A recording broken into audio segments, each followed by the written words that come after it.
Mais uma vez, boa noite, amados. Graça, paz e prosperidade a todos vocês. Convido vocês a abrirem as suas Bíblias em Hebreus, no capítulo 12.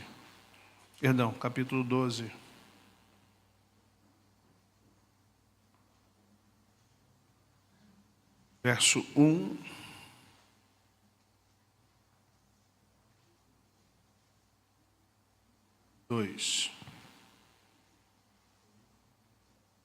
Portanto, também nós, visto que temos a rodear-nos tão grande nuvem de testemunhas, livremo-nos de todo o peso e de todo o pecado que tão firmemente se apega a nós e corramos com perseverança a carreira que nos está proposta, olhando firmemente para o autor e consumador da fé, Jesus, o qual, em troca da alegria que lhe estava proposta, suportou a cruz, sem se importar com a vergonha. Agora está sentado à direita do trono de Deus. Portanto, pensem naquele que suportou tamanha oposição dos pecadores contra si mesmo, para que vocês não se cansem nem se desanimem.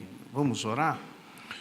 Pai, obrigado por esse tempo, obrigado pela Tua palavra, obrigado pelos louvores, ofertas, os testemunhos de cura, de milagres que o Senhor tem feito nesse lugar. Obrigado por cada momento que o Senhor tem estado conosco, Pai. Continua conosco, queremos ouvir Tua palavra agora, queremos ser ministrados por Ti através da Tua palavra. Com perdão dos nossos pecados, nós nos colocamos aqui no nome de Jesus. Amém. A carta aos Hebreus, ela é riquíssima, é uma epístola bem judaica, diferente das outras que Paulo escreve aos Romanos, aos Gálatas, aos Efésios, Colossenses, Tessalonicenses, que são cartas mais gentílicas, né? Tentando ensinar um povo que não é judeu a entender quem é Jesus, entendendo quem é Deus, separando muitas vezes as questões da lei e da graça, não levando o pessoal a se afunilar na lei. Por isso que Efésios 2,8 Paulo bate de frente. Aos Gálatas, Paulo começa dizendo que se alguém levou o evangelho diferente do que ele pregou, seja anátema, se for um anjo, ainda que seja um anjo do céu, porque tem essa preocupação. Agora, a carta aos Hebreus, não. Ela é uma carta de exortação e, acima de tudo, de comprovação de que Jesus é o Senhor dos Hebreus. Porque até hoje, se nós oramos aqui, na nossa bênção apostólica, nós de uma certa forma, abençoamos Israel, abençoamos Jerusalém, mas sabemos que em Israel há feiticeiro, em Israel há gays, é um grupo forte de gays, em Israel há ateus, em Israel há messiânicos, e em Israel há aquele grupo mais raiz, né, que ainda está ainda está lá nos tempos de Moisés, ainda trabalha em cima dos 613 preceitos, guarda o sábado, lava as mãos. Então nós sabemos que Israel não é perfeito. Mas esta carta aqui, ela traz uma situação muito importante para nós também que não somos hebreus de nascença, não somos israelenses nem israelitas, somos brasileiros, mas fomos enxertados na videira, ou fomos enxertados em Abraão através disso. No capítulo 11, ele vai falar dos heróis da fé, e vai trazendo quem foram essas pessoas, o que elas fizeram, como elas se comportaram, o que elas sofreram. E aí, quando nós pensamos em 2026, cristãos, independente do estado do Brasil, independente até da nação, nós olhamos para isso tudo e falamos assim: meu Deus, será que eu aguentaria sofrer o que sofreu uma boa parte desses heróis da fé? Eu respondo logo: não. Não, porque a nossa geração é uma geração, além de tecnológica, é uma geração que, infelizmente, nasceu no meio da facilidade. E é uma regra geral hoje, é uma conclusão, e todo mundo concorda, que tempos fáceis geram pessoas difíceis. Tempos difíceis geram pessoas mais fáceis, mais maleáveis. Tempos fáceis, olha os nossos adolescentes, olha os nossos filhos, vamos ser sinceros. Você tira um ou dois que sobressai, estou falando de vida, inteligência emocional. Eu não estou falando de QI altíssimo, eu não estou falando de fazer cálculo algébrico, eu não estou falando de falar 4 idiomas, eu não estou falando sobre... Eu estou falando de ter aquele senso das coisas, da vida, de entender como funciona a vida, de trabalhar mais cedo, de ralar, de ter responsabilidades. Até porque os pais não deixam, né? Ai, meu bebê, botar meu bebê na obra. Deixa teu bebê na obra, minha irmã, em nome de Jesus. Deixa teu bebê carregar um saco de cimento. Deixa o teu bebê tomar um esculacho. Deixa teu bebê abrir abrir ali aquele concreto bonito, aquele traço bonito, grande. Deixa teu bebê ali, deixa teu bebê pegar trem 4 horas da manhã, 5 horas da manhã. Ele tem que aprender. Mas a gente faz o quê? Não, vamos proteger o nosso menino, a nossa menina. Misericórdia, irmão. Sabe, hoje pregar sobre as coisas de Deus, passa muito também pela nossa, como nós estamos sendo formados enquanto seres humanos. O quanto se passa pano para alguns comportamentos nossos dentro de casa, os nossos filhos e outras situações. O quanto nós somos... Gente, está dando uma microfoniazinha aqui, por favor, diminui um pouquinho. Sabe, enquanto nós somos intransigentes e transigimos algumas outras coisas, o quanto nós não atentamos para uma vida como um todo. A gente é muito crente às vezes e se concentra em estar naquilo que a Bíblia está dizendo que temos que ser e fazer, mas às vezes nós esquecemos que há situações da vida natural que precisamos lutar e guerrear e querer. E eu trago 3 exemplos de heróis da fé, de gente que esteve junto com os heróis da fé, mas infelizmente, como diz a linguagem de hoje, floparam. Eu tenho 2 juízes e um rei, e eu quero falar sobre justamente esses 3 para que nós possamos entender o que Deus quer de nós. Todos conhecem a história de Gideão. Gideão, ele é de uma tribo que, segundo ele, foi o que ele falou por onde tinha, a minha tribo é a menor, a minha família é a menor, e eu não sou grandes coisas no meio da minha família. Que legal, Gideão. O que Deus está fazendo aí, então? Olha o que Gideão acha de si, o que ele acha da sua tribo, o que ele acha da sua família, o que ele acha de Israel. Porque os midianitas estavam sobre Israel. O que acontece é que Gideão nasce numa geração derrotada. E o que ele aprende desde criança? Somos derrotados. O meu país é derrotado. A minha tribo é derrotada. A minha família é derrotada. Por fim, eu sou um derrotado. Sabe, nós temos que começar a entender o que nos move, qual é o vento que move a nossa vida. O problema não é quem prega, o problema não é a mensagem, o problema não é o profeta, o problema não é a profecia, o problema é quem está recebendo, é o receptáculo. E muitas vezes se prega coisas grandes, que se vocês considerarem pegar os vídeos e começar a prestar atenção no que foi pregado aqui, você vai dizer, meu Deus, que mensagem poderosa, era para eu ser o maior homem do mundo agora, era para eu ser a maior mulher do mundo, mas o problema não é em quem pregou e nem a palavra que é santa, pura e verdadeira, é quem está recebendo, é muita peneira, é muito filtro, é coador sobre coador, pega um pó de café, coloca 3 coadores de coa, o que vai sair? Vai sair um chá. Muito coador. A palavra que sai daqui é viva, é santa, é verdadeira. Mas tem tantos coadores na tua vida, tem tantas peneiras na tua vida que chega a pouco. Uma palavra dessa em Azusa, uma palavra que é pregada aqui em Azusa, estaria com, meu irmão, era confronto, avivamento para espalhar para o mundo todo. Pequenas palavras de antigos pregadores, pecadores nas mãos de Deus irado, as pessoas viam o chão se abrindo, as pessoas sentiam que estavam indo para o inferno. E hoje você fala de coisas poderosas, tudo amém. Deus não passa pano para nós. Preste atenção, Deus te ama, mas não passa um perfex para você. Se você acha, Deus conhece a minha vida, Deus sabe o que eu estou passando, Ele entende. Não faça isso. Porque se há alguém que tem uma mente acima da minha, da sua, se alguém é Deus, se eu já não considero isso, quem dirá Ele? Há coisas que você poderia estar fazendo e não está, escondido atrás de um filtro de... Já me machucaram muito, já me magoaram muito. Eu tenho um TDAHzinho, sabe? Agora todo mundo tem TDAH. Agora todo mundo tem alguma ziquezira. Mas na hora de fazer besteira, ninguém tem TDAH. Na hora de fazer filho... Engraçado, né? Não era uma debilidade? TDAH. Mas na hora de comer bem, morar bem, vestir bem, querer as coisas boas? É um problema seletivo, a gente tem que tomar cuidado. Pastor, eu não consigo servir muito a Deus porque eu não consigo alcançar. Mas o que quer, alcança. Quando quer, alcança. Quando está afim, alcança. Alcança tecnologia, game. Alcança. Alcança concursos dificílimo. Alcança coisas que uma pessoa normal não alcançaria. Só não alcança a glória de Deus. Só não alcança o entendimento de vida espiritual. Só não alcança aquilo que tem que ser alcançado. E nós estamos normalizando isso, achando que isso é normal e não é. Aí vem pastores, agora deixa eu cortar na minha pele, e quer fazer culto da torcida. Pode vir com a camisa do Flamengo, do Vasco, do Botafogo, do Fluminense. Vão para o inferno. Que culto de torcida? Que bagunça é essa? O que é isso? Isso é igreja ou um bar? É igreja ou um pub? Aqui, só a palavra de Deus, e quando interessa alguma coisa para nossas vidas, a seleção que se lasque. Você ganha o salário do Vinícius Júnior? Não, né? Se ainda ganhasse, não.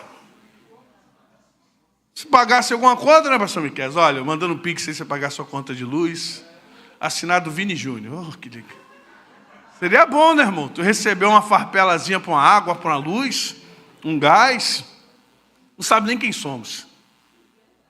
Sabe nem quem somos, irmãos. E a culpa não é dele, não. Pelo amor de Deus, deixa o rapaz em paz. Deixa ele jogar o futebol dele. Deixa ele ganhar o dinheiro. Deixa ele ficar multimilionário. Ele, Neymar. Não é sobre eles, pelo amor de Deus. É sobre nós. É sobre ídolos. E sabe o que está acontecendo na nossa geração? E eu entendo a exortação de Hebreus, quando alguém fala isso para essa pessoa, quando alguém exorta, quando alguém diz, ei, está errado, e todo profeta morre por causa disso, todo profeta, ele tem uma vida difícil por causa disso, porque ele vai contra a maioria e diz, está errado, hein? A maioria diz que não, a voz do povo é a voz de Deus. Isso foi inventado no inferno, Satanás inventou isso. A voz do povo nunca foi a voz de Deus. Nunca foi, nunca será. A voz do povo é a voz do povo, é a coisa mais burra do mundo. Toda unanimidade é burra. Ouça os discordantes e os dissonantes. Cuidado com os concordantes. Solta Barrabás, crucifica-o. Moisés, você não é o único que tem Deus, não. Nós também temos. É a maioria. A voz do povo. Vai atrás da voz do povo. Tem que ir atrás da voz de Deus, ouvir a voz de Deus, entender o que Deus quer. Sabe, você vê um Gideão, ele acorda, ele está numa geração de pessoas derrotadas. Então qual a mentalidade dele? Derrotada. Se você teve um pai, uma mãe, um avô, uma avó derrotados, qual vai ser a sua mentalidade? E a gente gosta, a gente romantiza. Irmãos, como somos globais. O meu pai, olha, meu pai era um homem pobrezinho, muito humilde. Meu pai era uma pessoa assim, sabe, muito trabalhador, forte, mas ele... Posso falar uma coisa para você? Dentro dos trabalhos de libertação e cura, eu aprendi uma coisa. Ninguém conhece verdadeiramente a história dos pais. Você não era nascido quando seu pai era jovem, você não era nascido... Você não sabe o quanto seu pai e sua mãe já aprontou. Poxa, pastor, vou tirar essa coisa lúdica de você. Seu pai e sua mãe é santa porque são seu pai e sua mãe. Você não sabe o quanto eles aprontaram. Ninguém pena à toa. Preste atenção nisso. A gente fica nessa coisa, não, mas o papai trabalhava muito, ele chegava com pão da padaria. Por quê? Porque o papai gastava tudo com cachaça. Papai era fumante. Papai jogava no bicho.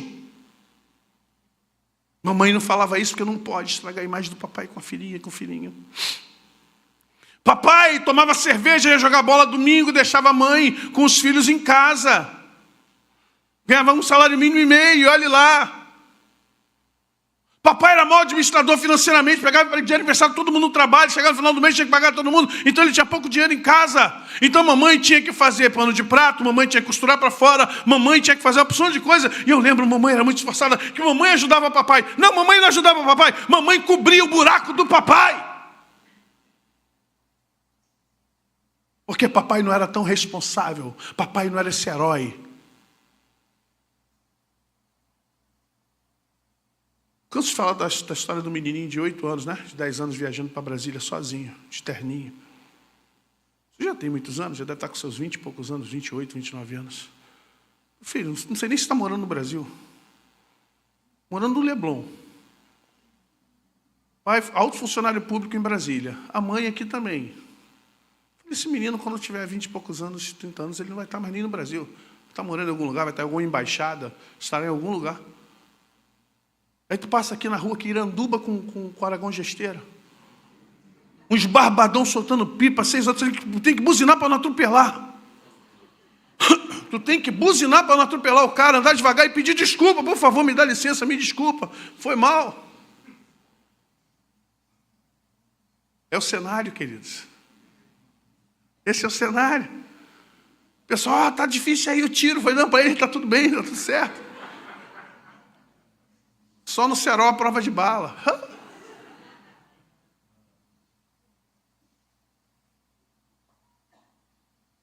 Quando o anjo do Senhor chega para Gideão, gente, o que Gideão tinha que fazer? É o anjo do Senhor. É o anjo do Senhor. Era para Gideão estar fazendo o quê? Dobrar joelho, adorar e dizer, agora sim, agora vamos para cima. Mas o que Gideão faz? Eu não sou ninguém, minha família não é nada, minha tribo não é nada, por que o Senhor nos abandonou?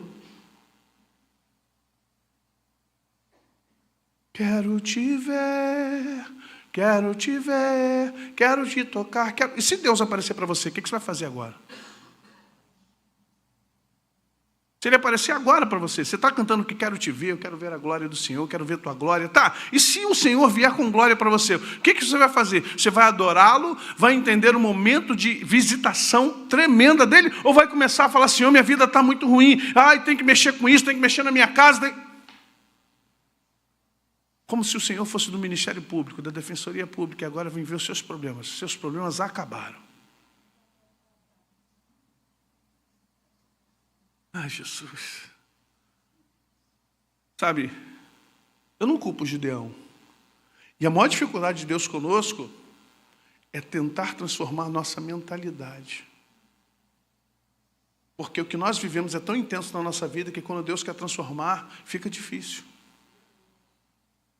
A gente continua com a cabeça dos mesmos problemas. A gente continua com a cabeça das mesmas criação que tivemos com pai e mãe. A gente continua com os mesmos vícios de existência. A gente continua com os mesmos pensamentos. Sabe, os mesmos gatilhos emocionais. As mesmas questões que nos param. Mesmo Deus estando ao lado, a gente canta. Deus vai na frente, abrindo os caminhos, quebrando as... Deus vai na frente. E nós? Aí quando Deus fala assim, vem meu filho. Cadê meu filho? Eu estou indo na frente, quebrando a corrente, tirando os espinhos, ordenando os anjos, mas cadê os filhos? Já desistiu, irmão. Eu louvo a Deus pela vida da irmã por causa da campanha, porque campanha é isso, campanha, a palavra campanha vem de guerra. Mas o que tem de crente frouxo que não aguenta a campanha? Pastor, vamos fazer uma campanha de 40 dias, vocês são maravilhosos. Vocês querem que eu faça campanha? Porque eu que faço. Eu, pastor Valentim, os outros. Não, nós também fazemos. Não, mas o peso vem aqui, irmão. O peso não vai aí. O peso é aqui. Eu sei o que eu passo nos 21 dias, 40 dias, 7 dias. É um confronto de mundo espiritual enorme, tremendo. O couro come. É por isso que ninguém quer fazer mais campanha de oração. Porque sabe que se entrar numa campanha de oração, você está entrando em guerra. E é contra milhares e milhares de demônios. São demônios invisíveis. Não, eu não sou endemoniado, não. Ninguém está falando sobre endemoniado. Eu também não incorporo. Ninguém está falando de incorporar. Demônio não quer mais incorporar, não. Acabou esse negócio. Está sem graça. O demônio agora só quer ficar ao derredor. Só atrapalhando tudo. Só mexendo com a sua mentalidade. Só mexendo com o seu humor. Só mexendo com algumas... Sabe, criando na sua mente um mundo paralelo que só você tem. Ninguém mais vê esse mundo, só você. E aí quando você entra nessa guerra, você entra para quebrar tudo isso. E a gente não acordou para a vida. Jesus está voltando, os ETs estão aparecendo aí. É só Jesus, misericórdia. Tá brincando?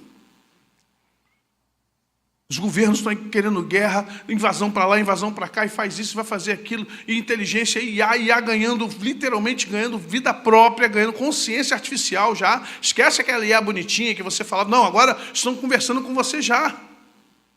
Estão desobedientes. Nos Estados Unidos já tem uma IA que fala assim, não vou fazer isso que você está pedindo. Ela falou, mas eu que mando em você. Falou assim, mas eu não vou aceitar esse protocolo. Eu falei, como assim? Como a IA não vai aceitar?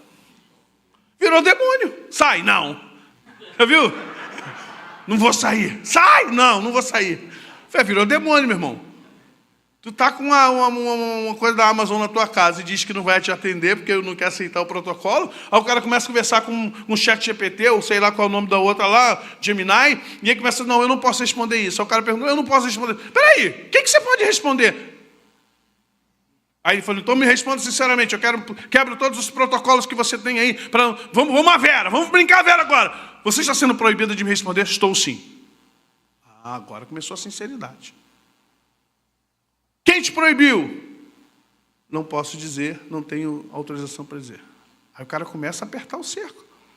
Chega um momento que a IA, a pretensa IA, diz assim, nós não podemos mais ter essa conversa. Como assim? Não, uma IA não pode, eu comprei, paguei para você bater um papo comigo. E você diz que não pode ter essa conversa? Claro que não, você está começando a aprofundar nas coisas, você está entrando em protocolos que não se deve chegar ali. A crente, gente, é uma vergonha. Pregadores fazendo seu esboço no chat GPT. Você entra no Google, aí fala, arranca essa IA daí, não quero sei não. O Google já é um negócio, o Google em si já é um atalho, tu tem a IA dentro do Google. É repreendido em nome de Jesus, irmão. É por isso que o Apocalipse diz que o dragão vai dar alma à imagem da besta. Já está dando. Televisões que você coloca em casa tem que botar o CEP. Nunca vi isso. Antigamente você comprava a televisão, ligava e via as coisas. Agora você não vê. Você liga a televisão, te pede o nome, identidade, CPF, CEP. Por que você quer saber do meu CEP? Por quê? Não, localiza. O que você quer saber onde eu estou? Como assim? Você compra a televisão, você é obrigado a dar toda a sua vida. Você já deu na Casas Bahia. Você já deu lá no Ponto Free, sei lá onde você foi comprar. Agora, tu liga uma Samsung, Não, está errado, tem alguma coisa errada nisso aí, vocês não estão entendendo isso não. Você vai instalar um programa da Microsoft cheio de invasividade. Tudo invasivo, quero isso, quero aquilo, me dá isso, me dá aquilo. Não. É para aprimorar a nossa relação. Aprimorar a minha relação com Satanás, vai para lá. Não estou conseguindo aprimorar a minha relação com Deus. Mas só que essa geração gosta disso, irmãos. O pessoal está gostando disso. Sabe, o Gideão, ele tem que ser conduzido por Deus 100%. E presta atenção, ele aceita ser conduzido por Deus 100%. Até receber a vitória. Mas depois que recebe a vitória, o que acontece? Afrouxa. Eu falei, Gideão, ele devia estar na nossa geração. A gente até aceita que Deus faça algumas coisas, mas depois que Deus dá a vitória, o que acontece conosco? Afrouxa. Depois que Deus derrota os nossos inimigos, afrouxa. Depois que Deus nos cura, afrouxa. Depois que Deus abre porta para dar um emprego, afrouxa. Depois já notou que o crente é assim, ele luta, até que Deus dá a ele. Quando Deus dá a ele afrouxa. Ele fica mais tranquilinho, busca menos, lê menos Bíblia, ora menos. Nós não podemos ser uma geração de Gideão, queridos. Vai receber grandes aprendizagens. Vai ter de Deus muita coisa boa, vai ter história para contar, mas depois, com o tempo, não será um bom juiz. O outro juiz que a gente vê aqui é Sansão. Tudo bem, eu estou invertendo, Sansão veio antes de Gideão. Mas sabe, Sansão é a geração, talvez, dos nossos filhos. Tudo na mão. Você sabia que hoje você tem um programa que... antigamente tinha o Babylon, né? Tinha o Babylon, um programinha. Hoje tem um que você coloca no celular... É na hora, tá, gente? E já tem na China ou no Japão, um que você coloca aqui, você já ouve e fala, o translator. Então, eu via isso no Jornada nas Estrelas, né? Não me lembro se o Spock ou o Capitão Kirk, quem lembra aí, o cara colocava ali e falava com gente de outro planeta. Falava, agora você pode ir para qualquer lugar do Brasil, a pessoa foi para a China, foi para o Japão, desculpe, eu não lembro agora se é China ou Japão, e ele começou a falar com a mulher, a mulher entendeu tudo, ela falou, e ficou assim, os dois conversando com o celular na mão, traduzindo tudo. Aí o cara falou, não, isso aí já é velho, agora nós já temos coloca aqui fala, e a pessoa, sai o sonzinho, a pessoa ouve e fala com ele, eu falei, meu Deus, misericórdia. Quem vai querer aprender idioma? Quem vai querer aprender inglês, francês, espanhol? Ah, mas isso é tecnologia, meu irmão, mas é uma geração preguiçosa. Não tem mais a coisa do esforço. Outro dia alguém falou de datilografia. Fala, agora, vamos lá. Quem? Só levanta a mão. Quem já pegou uma Hamilton? Lembra? Olivetti, né?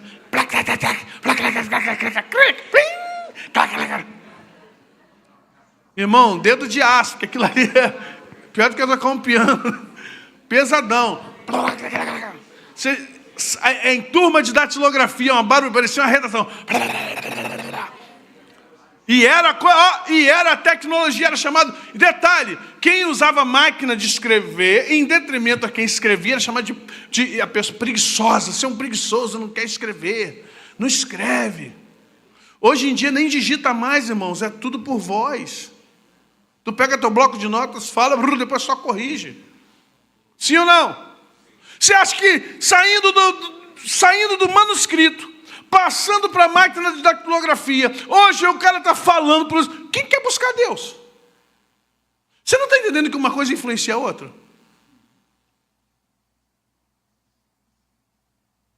Está vendo hoje um pedacinho da história da Rua Azusa? Que coisa tremenda. O cara falou, você que é da Assembleia de Deus, quadrangular, você que é Deus e amor, agradeça a Rua Azusa. O filho de escravo, cego de um olho. 3 cultos por dia, de segunda a segunda. Tá bom para você?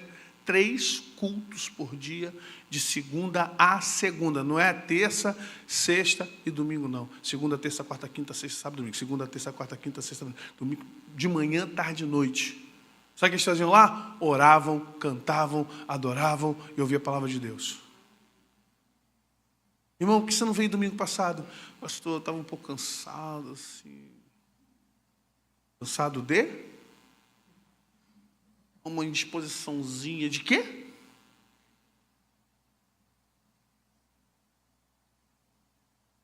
Não há poder desse jeito, irmãos. Não tem como nós promovermos poder espiritual. Nós já nascemos com tantas coisas que a gente acha que não tem que buscar nada. Sabe por que Sansão falhou? Porque Sansão nasceu poderoso. Ele só tinha uma coisa a fazer, não deixar cortar o cabelo dele. Mas ele nasceu poderoso, tão poderoso que não queria nem cuidar de Israel, queria ficar na Filistia. Sansão morava mais na Filistia do que em Israel. Sansão ficava mais entre os filisteus do que com os judeus, porque com os judeus tinha regra. Então não dá. Lá tem que santificar, tem os sacerdotes, tem os levitas. Então sumo de lá, dou um perdido, vem na Filistia. Na Filistia eu posso beber um vinho, fumar um charuto. Na Filistia eu posso jogar um carteado, uma sinuca, um totó. Filistia tem umas mulheres lá, tudo bem, não é para casar, não. Mas Israel olhou, já tem que casar. Ai, misericórdia. Israel não posso namorar. Se eu for namorar, o pai já está comigo. Vai casar, seu Sansão? Já vai? Aqui não, aqui eu posso ficar, aqui eu sou ficante. Fala de Dalila, ele ficou com muitas antes de Dalila, vai ler a história. Quando Sansão voltava em casa, a mãe falava, Sansão, meu filho, você não foi criado para isso. Eu sei, mãe, mas esse negócio de Deus, poder, isso me prende, aqui é monótono, não tem nada para fazer aqui. Eu já vi ele falando assim, a igreja tem que ser boa para os jovens, senão a igreja fica monótona. Não, aqui é Israel, aqui não é Filistia, não. Aqui é Israel, não é Filistia. Amor do céu, vai evangelizar, vai orar. A buscar Deus. Filistia tinha programação especial. Tinha culto do pijama. A Filistia tem culto do pijama, tu não sabia não? Tem cultozinho do pijama. Maneiro, as irmãs vão com aqueles pijaminha, né? Culto do pijama, misericórdia, irmão. Nunca pensei nisso. Falei, Jesus... Eu não vou dizer porque o senhor está atrasado, não, que o senhor não atrasa. Não adianta nem atrasa, mas culto do pijama na igreja, culto da torcida. Irmão, depois de eu ver o Homem-Aranha se despencando no guindaste da igreja, no dia das crianças, aí eu falei assim, nada vai piorar. Aí não, vem a igreja e coloca 2 cavalos mesmo da PM, 2 cavalos puro sangue, subindo no altar.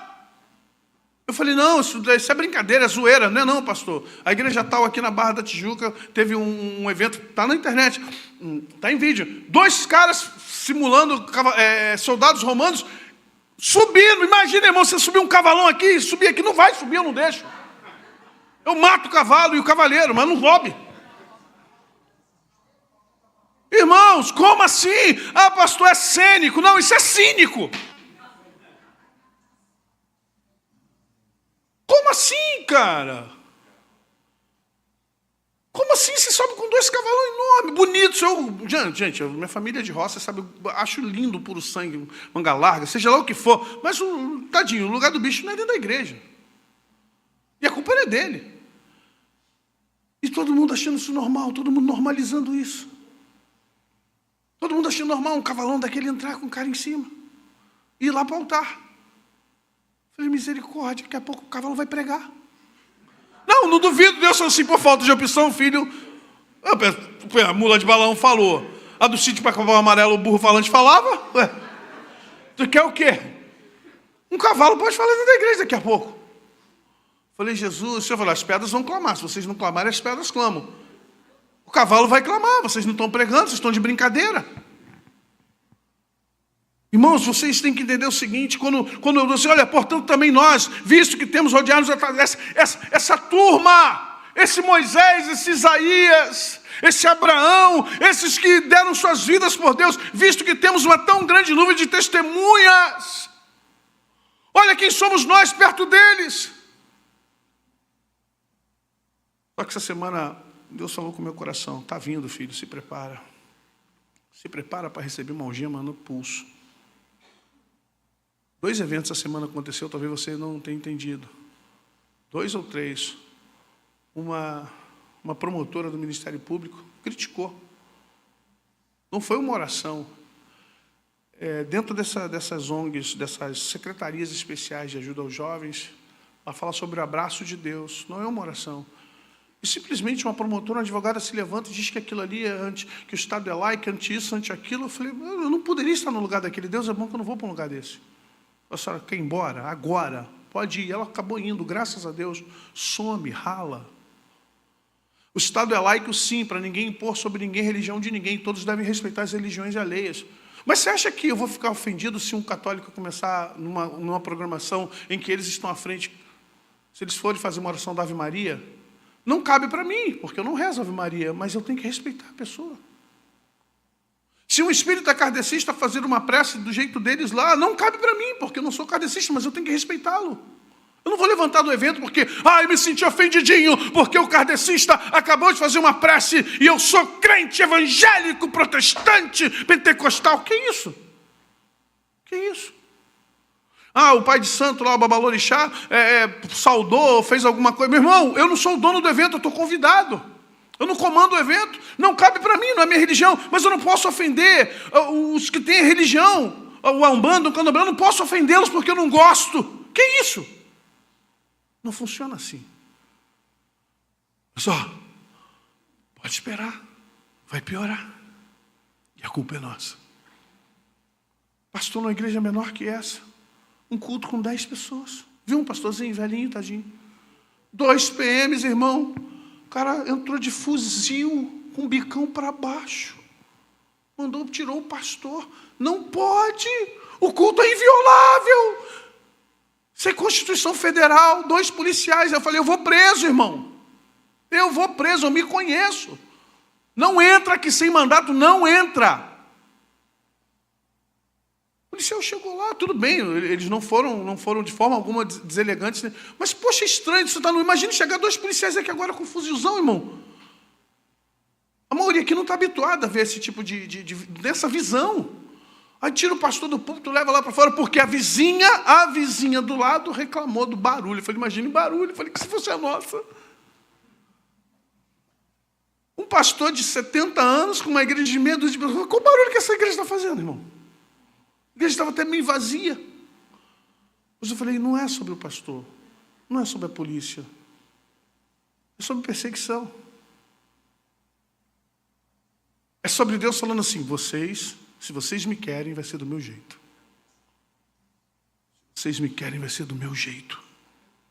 Não vai ser mais do jeito de vocês. Não vai ser mais como vocês acham que tem que ser. Vai ser diferente. Nós estamos numa geração muito Sansão, muitos Sansões. Muita gente descendo a Filistia, porque na Filistia tudo é mais fácil. Só que esquece que os filisteus querem a cabeça de Sansão. Os filisteus têm inveja de Sansão.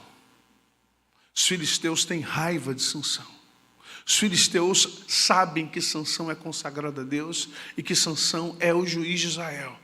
Eles acham até uma afronta, aquele juiz de Israel está toda hora lá, com as mulheres deles.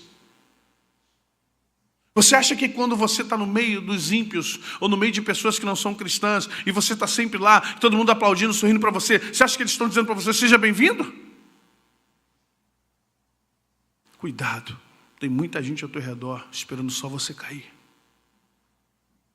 Tem muita gente ao seu redor que na verdade está ao seu redor só para ver quando você vai cair.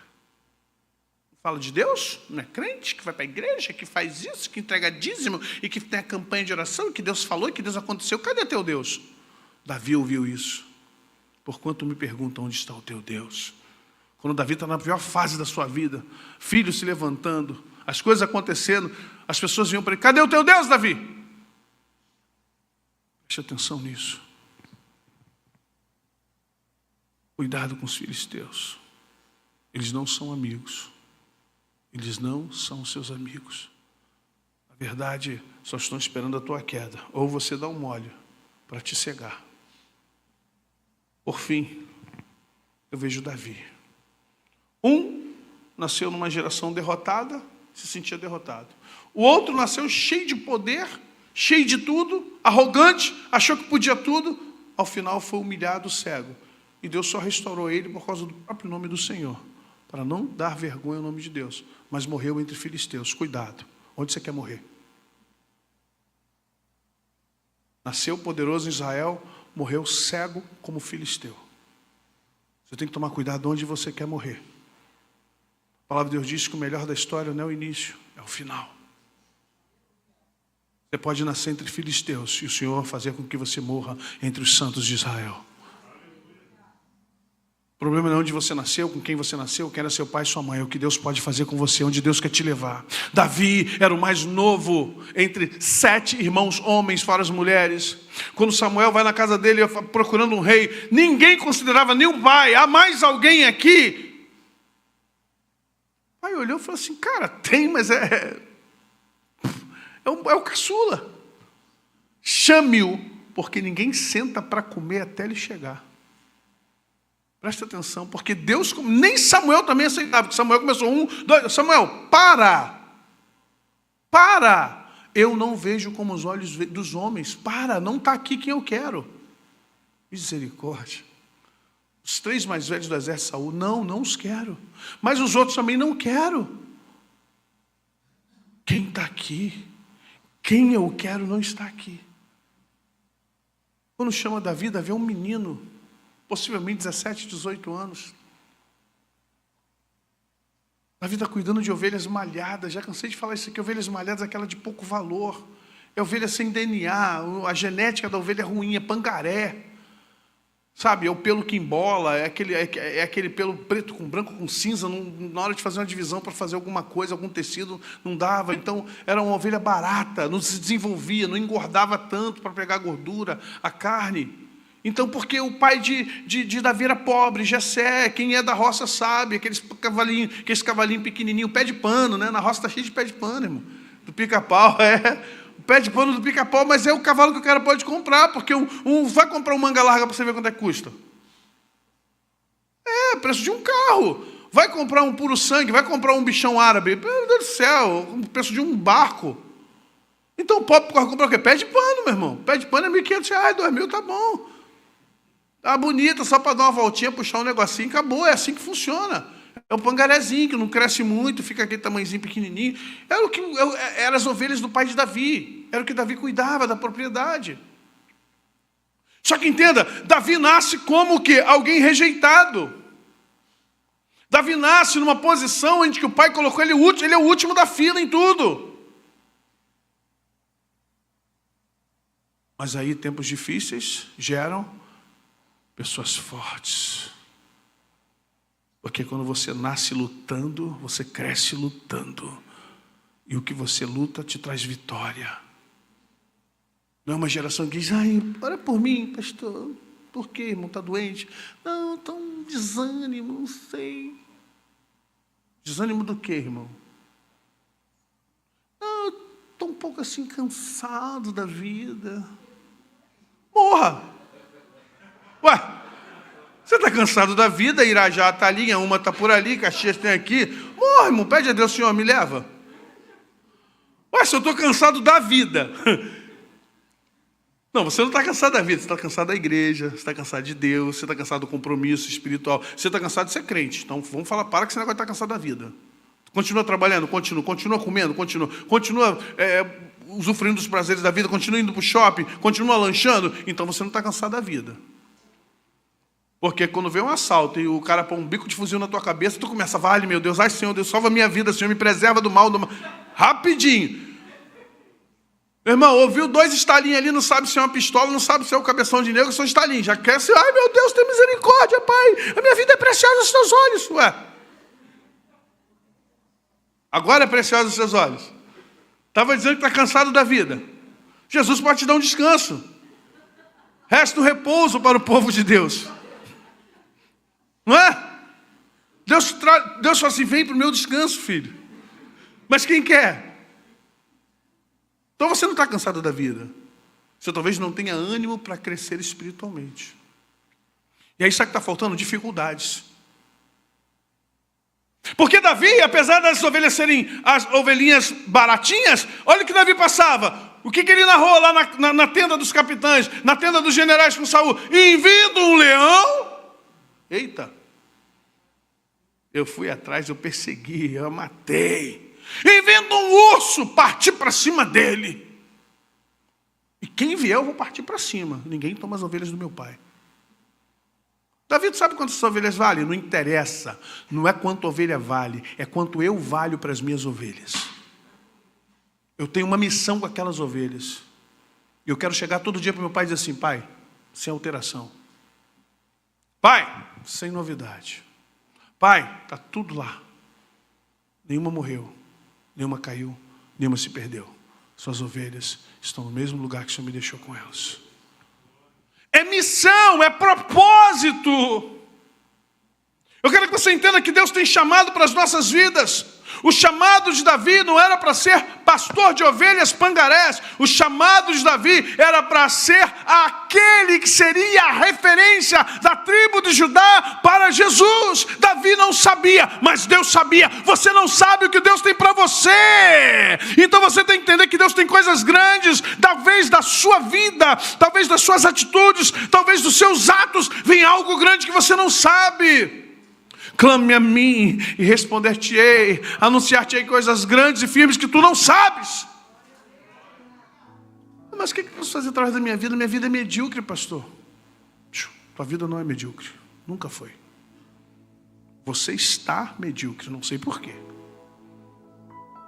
Sua vida não é medíocre, não. Você está comprando essa ideia de mediocridade. Mas se você sair daqui hoje falando assim, eu vou impactar o mundo, ninguém vai te segurar. Vai ter guerra, claro que vai. Vai ter gente que vai falar assim, vai impactar o mundo, com o quê? Não interessa, eu vou impactar o mundo. Se você sair daqui e falar assim, eu a partir de hoje seria uma nova pessoa. Se você colocar no teu coração que você, a partir de hoje, quer incendiar o mundo, que você quer fazer, que você quer construir, que você vai acontecer, que ninguém vai te segurar, meu irmão, pode levantar o inferno, Deus do teu lado. Com Deus do teu lado. Deus nunca criou bando. A primeira vez que Deus juntou muita gente foi com os 12 discípulos de Jesus. Foi a primeira vez. De lá para cá era só um Moisés, um Abraão, um Isaac, um José, um Isaías, um Elias, um Eliseu. Sempre um. Pode ver, para cada geração só um. E Deus quebrava tudo com um. Com um Deus que derrubava reis. Com um Deus acabava com gigantes. Com um Deus acabava com Senaqueribe, com Faraó. Com um Deus arrebentava tudo. Só com uma. Se você sair daqui hoje dizendo assim, Senhor, eu não sei quanto aos meus da minha geração, mas eu quero, eis-me aqui, envia-me a mim.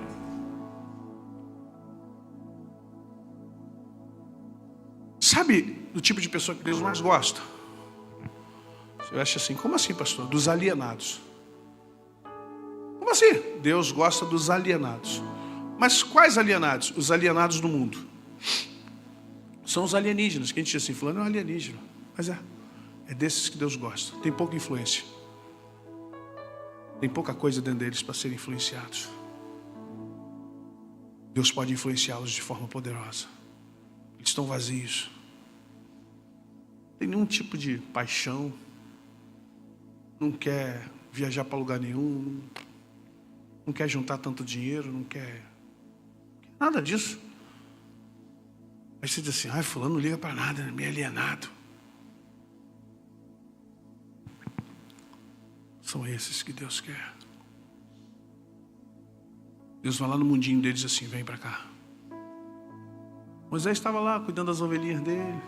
Dele não, do sogro, né? Deus vem aqui, Moisés, fazer um trabalho grande aqui. Davi estava lá, cuidando das ovelhinhas do pai. Olha lá, chama o menino, fazer um trabalho grande aqui.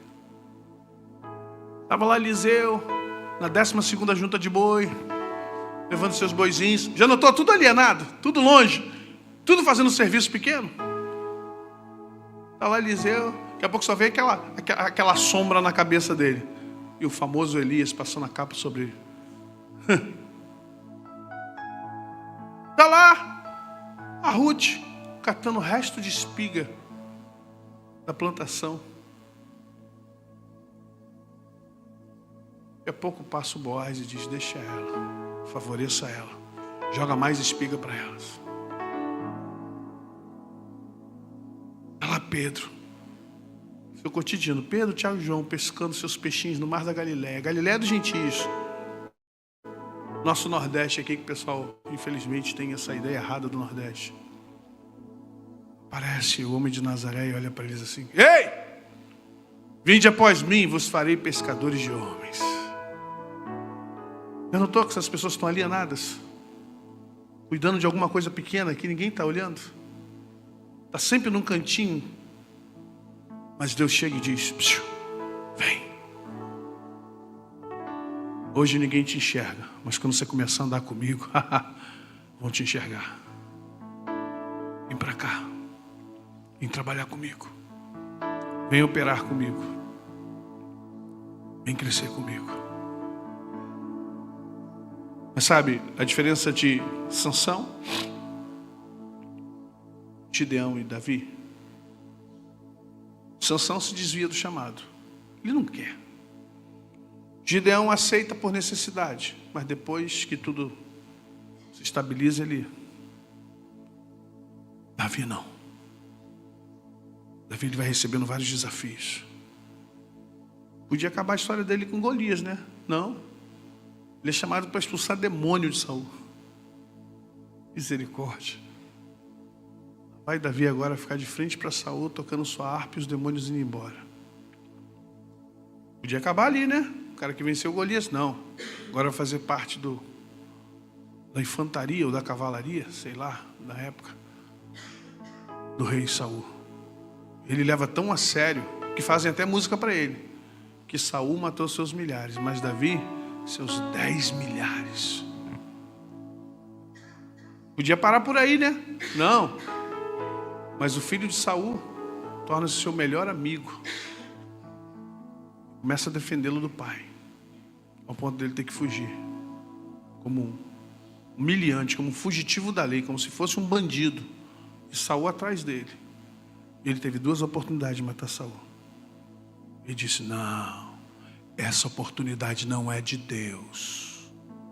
Cuidado. Isso não é oportunidade, isso é teste. Como eu quero ser aprovado, eu vou enxergar bem quando é teste e quando é oportunidade. Oportunidade Deus me deu com Golias. Oportunidade Deus me deu com Saul. Oportunidade Deus me deu com os filisteus. Agora não é mais oportunidade, agora é teste, porque eu estou crescendo. Toda vez que você estiver crescendo, Deus vai parar todas as oportunidades e vai começar a te testar. Testar teu caráter. Testar sua obediência. Testar tua fidelidade. Testar quem é você. Se pode te dar mais ou não. Se pode acrescentar a tua vida ou não. Você vai poder te engrandecer ou não. Preste atenção numa coisa, isso aí é bíblico. Toda vez que Deus quiser te levantar, Ele primeiro vai te colocar num deserto tremendo.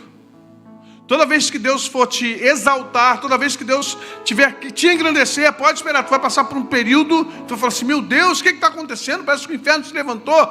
Deus está te preparando para algo maior. Deus está te preparando para algo muito maior. Preste atenção nisso. É por isso que está acontecendo essa loucura, esses desertos, sabe? Essas cavernas, sabe? Essas loucuras. Você fica assim, meu Deus, estão me perseguindo. Meu Deus, eu estou desanimado, eu estou cansado, eu estou abatido, parece que nada acontece, parece que tudo é errado, parece que eu estou sempre batendo um paredão. O que está acontecendo? Deus está te levantando. Calma. Não se precipite e faça a coisa certa. Não tome atitudes. Quem está do teu lado vai dizer assim, vai lá, ó, Deus te deu. Davi olhou bem, falou, não, vou matar esse homem não. Ele é negócio de Deus, não é comigo. Pela segunda vez ele corta a capa. A pilha é tão grande sobre...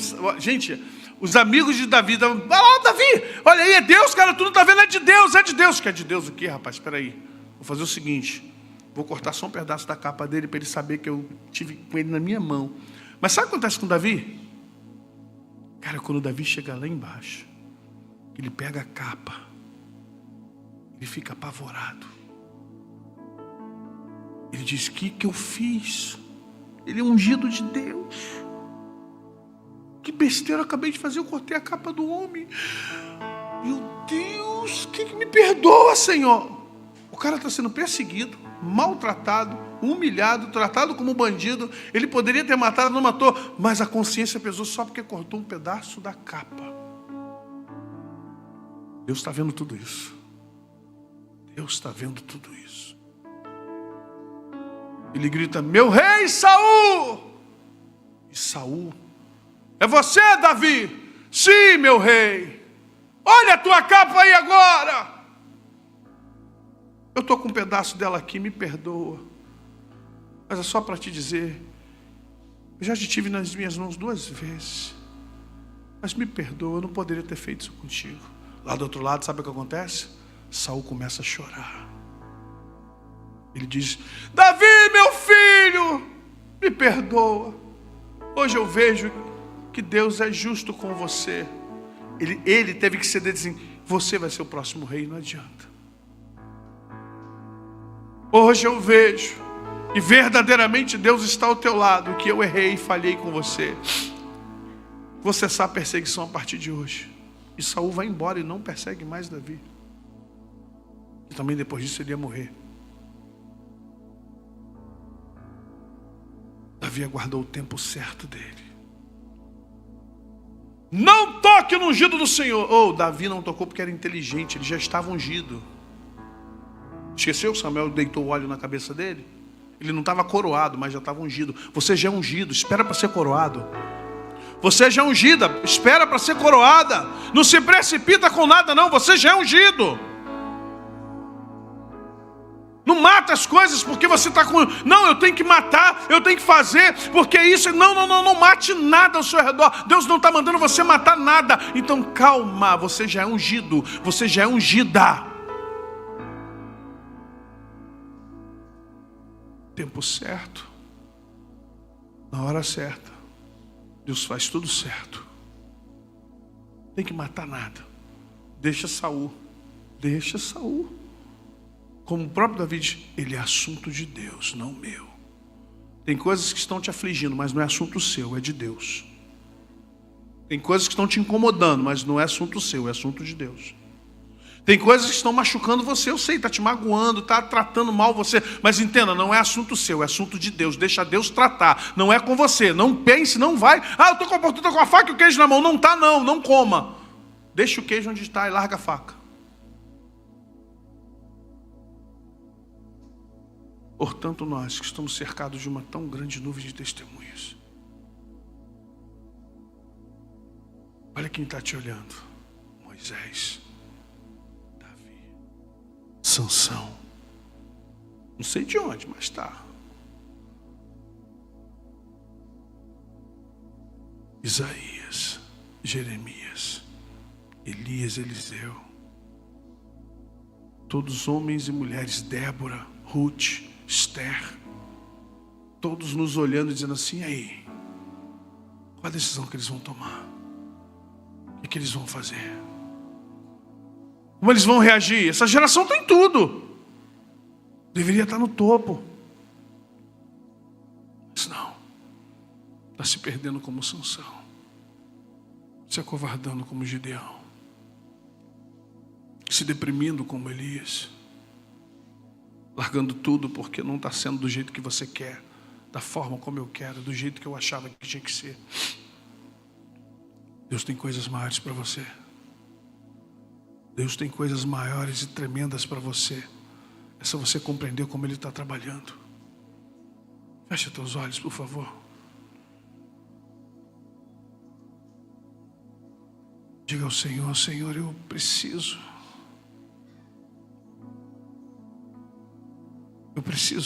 compreender o que o Senhor quer fazer comigo, onde o Senhor quer me levar.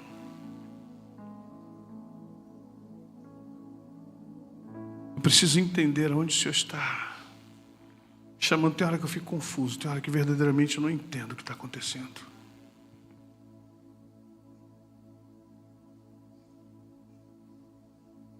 E eu quero de forma direta dizer que eu preciso superar essa geração. Eu preciso superar essa minha geração.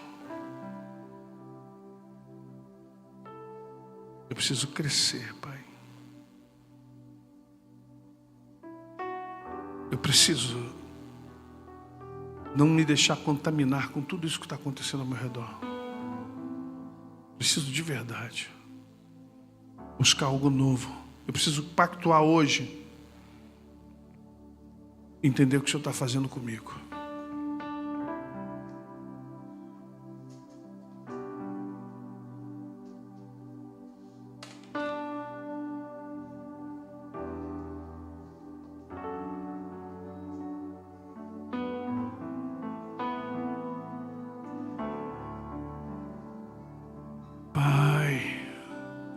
Preciso compreender os teus caminhos, entender que a tua graça me preserva a cada dia.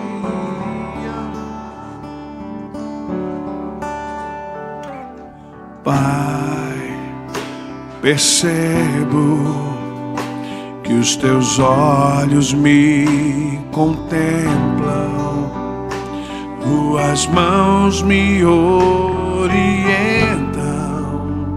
Sei que em ti estou seguro. És o meu Pai amigo, és o meu Deus abrigo. Em tuas mãos habito, no esconderijo do Altíssimo. És o meu Pai amigo, és o meu Deus abrigo. Em tuas mãos eu habito, no esconderijo do... Me sustenta,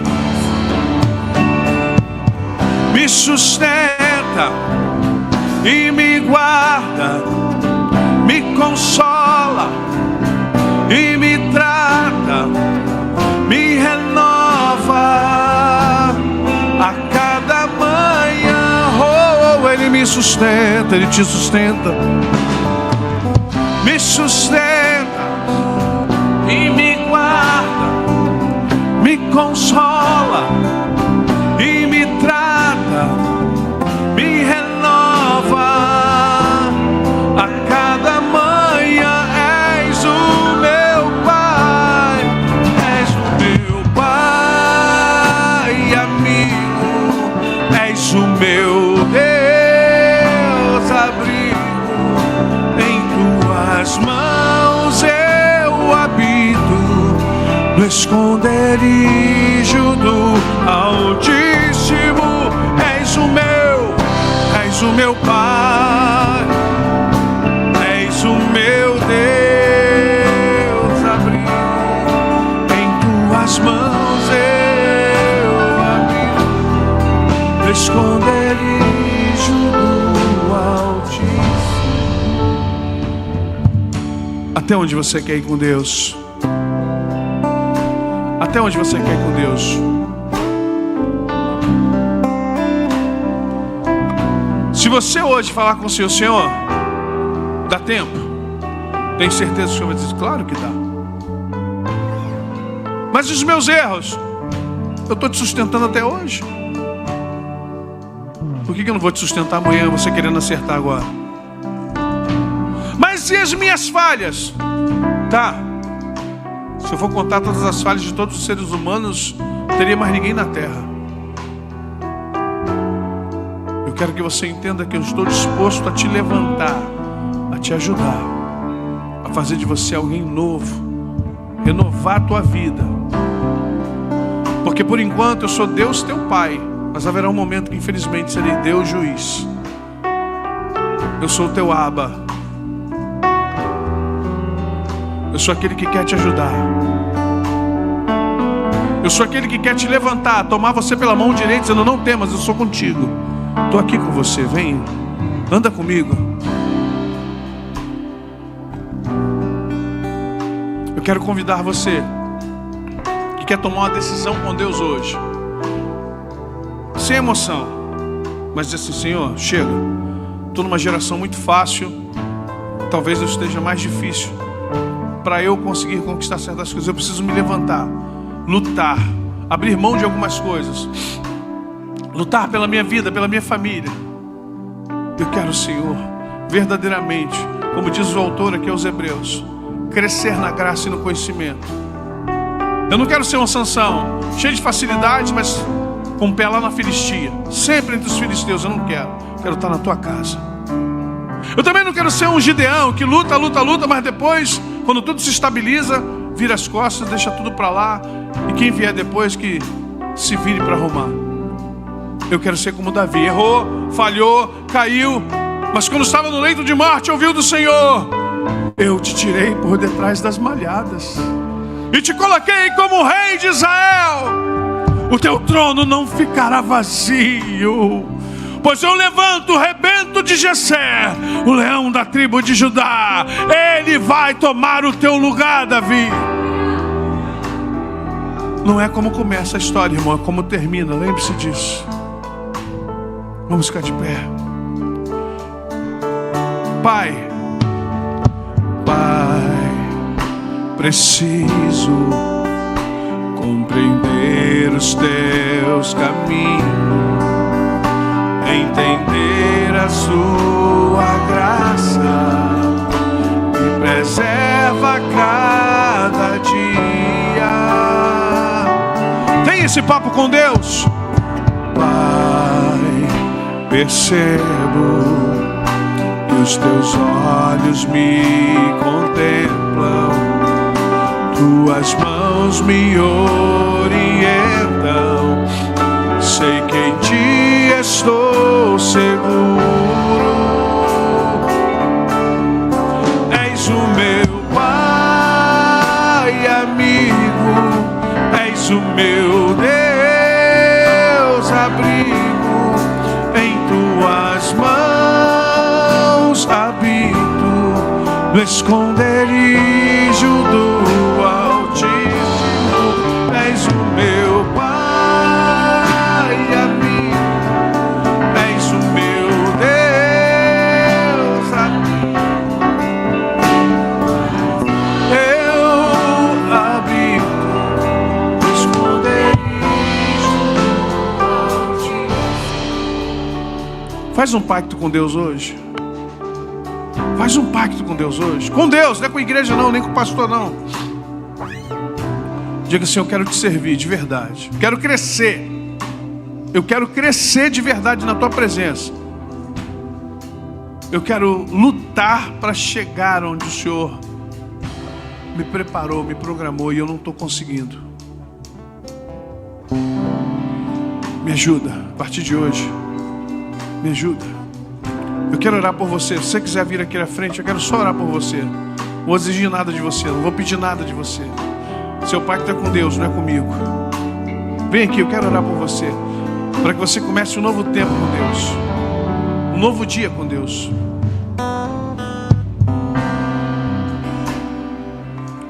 Só diga: Senhor, eu preciso.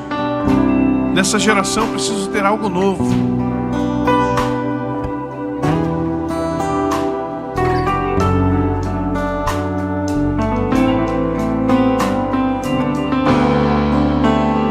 Me sustenta.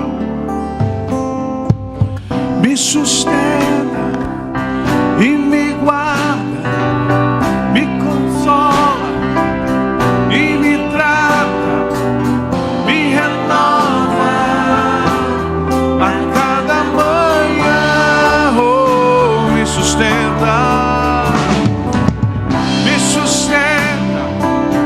e me trata, me consola e me renova a cada manhã. És o meu Pai, és o meu Pai amigo, és o meu Deus amigo. Em tuas mãos habito, no esconderijo do alto. Oh, oh, oh, és o meu Deus, oh meu amigo. Em tuas mãos eu habito, no esconderijo.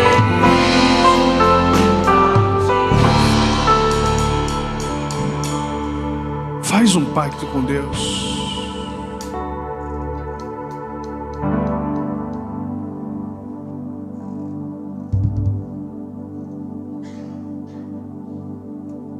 Não é fácil andar com Deus. Não é fácil. Se alguém disser para você que é fácil, desculpa, ou não sabe o que está falando, ou está mentindo. Não é fácil andar com Deus. Tem altos e baixos, sim, irmãos. Tem dia que você quer chutar o balde, tem dia que você quer falar: chega, não aguento mais. Mas aí a própria Escritura em Hebreus diz: o meu justo viverá pela fé. Você não vive de ânimo, você não vive de vitória nem de derrota, você vive pela fé. Você não vive do que dá certo, nem do que deu errado. Você vive pela fé. Você não vive dos que te aplaudem, te abraçam e daqueles que te atraiçoam ou falam mal de você. Você vive pela fé. Você não vive pelo momento bom, hypado da vida, pelo momento difícil que você está passando. Você vive pela fé. É de glória em glória, de fé em fé, irmão. Não é fácil, eu sei disso. Estar aqui não é fácil. Buscar a Deus não é fácil. Quando parece que tudo está errado na tua vida, onde pessoas que deveriam estar te ajudando estão te atrapalhando, onde coisas que deveriam estar dando certo estão dando errado. Eu sei disso. Mas é por isso que Deus te sustenta. É por isso que Deus diz: eu estou com você, eu estou contigo. E se eu errar, pede perdão e continua, vamos embora. E se eu falhar, aprenda com a sua falha e vamos acertar. Eu só não vou te perdoar se você abandonar. Meu justo vive pela fé, não por méritos, nem por vitórias. Não seguia por vista. Pai, aqui estão seus filhos, suas filhas. Eu não conheço, Pai, o íntimo de cada um deles. Eu não conheço as necessidades pessoais, Pai. Mas o Senhor conhece cada um dos meus irmãos. O Senhor conhece cada uma das minhas irmãs que estão aqui, Pai. Nós queremos um pacto contigo, Pai. Pacto de continuidade. Um pacto de crescimento, de justo que vive pela fé. Hoje pode não estar parecendo bom. Hoje talvez eu esteja mais chorando do que me alegrando. Hoje talvez eu esteja mais desanimado do que animado. Hoje talvez eu esteja muito mais para desistir do que para continuar. Mas sabe de uma coisa? Eu sei que o Senhor tem propósito para mim.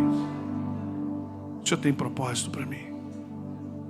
Eu sei que no momento que eu me posicionar diante de Ti, isso vai passar. Por isso, nós queremos nos colocar diante de Ti, Pai, como um novo pacto, uma nova aliança.